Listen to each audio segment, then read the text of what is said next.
안녕하세요 여러분. 오늘의 흥미로운 영상 내용은 삼성 칩 기술, AI 게임 초반에 뒤처져, 그리고 중국 주식시장 열풍, 당국의 실망으로 가라앉다에 관한 것입니다. 우선 좋아요 버튼을 누르고 채널 구독 및 알림 설정도 잊지 마세요. 여러분의 관심과 지지가 저희에게 큰 힘이 됩니다. 첫 소식은 삼성의 반도체 사업이 AI 경쟁에서 어떻게 뒤처지고 있는지에 대해 다룬 월스트리트 저널 기사를 바탕으로 이야기를 나눠보겠습니다. 이 영상에서는 삼성이 메모리와 파운드리 사업에서 직면한 문제들과 경쟁사인 TSMC, SK하이닉스와의 차이를 집중적으로 살펴보겠습니다. 그럼 시작해볼까요? 삼성전자는 메모리 칩 시장의 선두주자임에도 불구하고 AI 시대의 초반에서 기회를 놓치고 있습니다.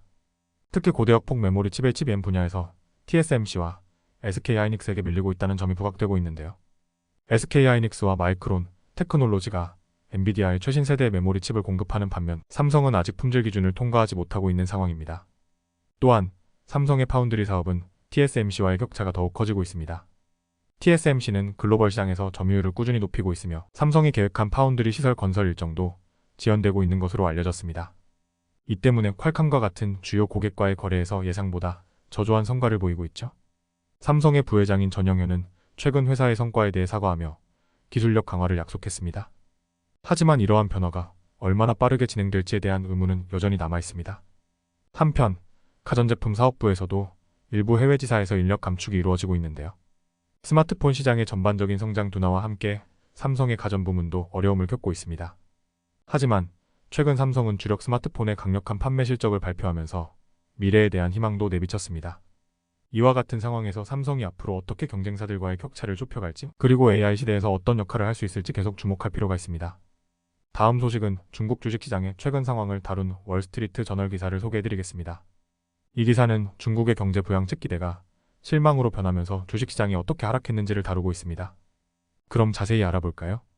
중국 주식시장은 최근 몇 주간 투자자들의 기대 속에서 큰 상승을 보였지만 화요일에 열린 경제기획자들의 기자회견 이후 상황이 급변했습니다. 투자자들은 중국 정부가 경제를 대규모로 지원할 것이라는 기대를 품고 있었으나 구체적인 추가 경기 부양책이 발표되지 않자 실망감이 커졌습니다. 중국 본토와 홍콩 시장에서는 주식이 크게 하락했는데 홍콩의 항생지수는 9.4% 폭락하며 이는 2008년 이후 최악의 하루 하락률이었습니다. 투자자들은 중국 경제의 침체와 더불어 소비심리 위축, 부동산 시장 위기로 인해 경제가 장기적으로 회복되지 않을까 하는 우려를 하고 있습니다. 지난 2주간 중국 정부는 금리 인하와 경제 지원책을 발표하며 시장의 기대를 키웠습니다. 이로 인해 중국 주식시장은 25% 이상 급등했는데요. 하지만 이번 기자회견에서 구체적인 추가 대책이 발표되지 않으면서 이러한 랠리는 멈추고 말았습니다. 많은 경제학자들과 투자 전문가들은 중국 정부가 보다 적극적인 재정 지원을 제공해야 한다고 지적하고 있지만 현재로서는 그 기대가 충족되지 않은 상태입니다. 일부 전문가들은 1조 위안에서 10조 위안에 이르는 대규모 경기 부양책이 나올 수 있을 것이라는 추측을 하고 있지만 구체적인 발표가 나오지 않으면서 투자자들은 실망을 금치 못하고 있습니다. 그럼에도 불구하고 일부 전문가들은 중국 주식시장의 최근 하락을 건강한 조정으로 보고 있습니다. 시장이 과열되면서 조정이 불가피하다는 것이죠. 이제 중국 정부가 경제 회복을 위해 어떠한 구체적인 조치를 내놓을지에 대한 기대감이 남아있습니다. 이번 영상을 통해 중국 주식시장의 최근 변동성과 그 배경에 대해 살펴보았습니다. 경제 부양책에 대한 기대와 실망이 어떻게 시장에 영향을 미치는지, 그리고 중국의 경제 회복 전망에 대해 주의 깊게 지켜볼 필요가 있습니다. 오늘은 여기까지입니다. 다음 영상에서 더 유익하고 흥미로운 내용으로 찾아뵙겠습니다. 이 영상은 투자 의견이 아닙니다. 매우 고맙습니다.